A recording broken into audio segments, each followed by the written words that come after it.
શિવરાત્રીના પાવન પર્વને લઈને સોમનાથ મહાદેવ મંદિર ખાતે વહેલી સવારથી જ ભાવિકોની ભીડ જામી છે। વહેલી સવારે 4 કલાકથી જ મંદિરના દ્વાર ખોલતા ભાવિકોની ભીડ ઉમટી હતી। તો આજે મંદિરના દ્વાર સતત 42 કલાક સુધી ખુલ્લા રહેશે। આજે શિવરાત્રીને લઈને સોમનાથ મંદિર પરિસરમાં પાલખી યાત્રાનું પણ આયોજન કરવામાં આવ્યું છે અને દેશભરમાંથી મોટી સંખ્યામાં ભક્તો પહોંચી રહ્યા છે। આપ જોઈ શકો છો કે લોકોમાં ખૂબ જ ઉત્સાહ છે। લાખોની સંખ્યામાં આજે ભક્તો અહીં આવવાની અમારી અપેક્ષા છે અને સવારની આરતી થઈ ચૂકી છે। અત્યારે ધ્વજારોહણ થવા જઈ રહ્યું છે। લોકો ખૂબ જ ઉત્સાહિત છે। બહુ સારી રીતે દર્શન કર્યા છે। અમે નહોતી ખબર એના વિશે પણ વધારે જાણકારી લીધી છે અંદર બેઠા અને લગભગ મેં 1008 વાર નામ લીધા ભગવાનના અને બહુ જયકારો કરાવ્યો છે।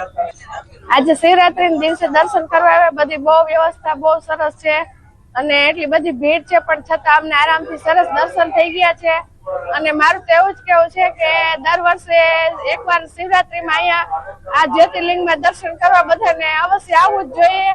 બહુ જ મસ્ત અનુભૂતિ થઈ છે અમને। અહીંયા સોમનાથની વ્યવસ્થા પણ આ લોકોની બહુ જ મસ્ત છે।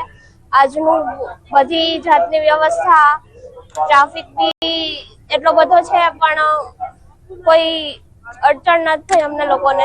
આજે મહાશિવરાત્રીનો પાવન પર્વ છે ત્યારે પ્રથમ જ્યોતિર્લિંગ સોમનાથ મહાદેવ મંદિર ખાતે મોટી સંખ્યામાં ભાવિકો છે તે ઉમટી પડ્યા છે। ખાસ કરીને આજે મહાશિવરાત્રીના પાવન પર્વને લઈ વહેલી સવારે 4 વાગ્યાની આસપાસ સોમનાથ ખુલ્લા છે તો દિવસભર અલગ અલગ કાર્યક્રમો છે તે પણ યોજવામાં આવશે। વહેલી સવારે 6 વાગે પ્રાતઃ મહાપૂજાનો પ્રારંભ થયો હતો તો 7 વાગે રાત આરતીનો પ્રારંભ થયો હતો। જોકે 9 વાગ્યાની આસપાસ પાલખી યાત્રા છે તે પણ સોમનાથ મંદિર પરિસરની અંદર કાઢવામાં આવશે। ત્યારે એક પ્રકારે કહી શકાય કે જે પ્રમાણે સોમનાથ સ્વાભિમાન પર્વની ઉજવણી કરવામાં આવી હતી ને તે ઉજવણી પહેલાના દિવસોમાં એટલે કે ખાસ કરીને સમગ્ર શ્રાવણ માસ દરમિયાન 30 લાખ જેટલા લોકો છે તે સોમનાથ ખાતે આવતા હતા, પરંતુ હાલ જોવા જઈએ તો સોમનાથ સ્વાભિમાન પર્વ બાદ કહી શકાય કે સોમનાથની અંદર મોટી સંખ્યામાં ભાવિકો છે તે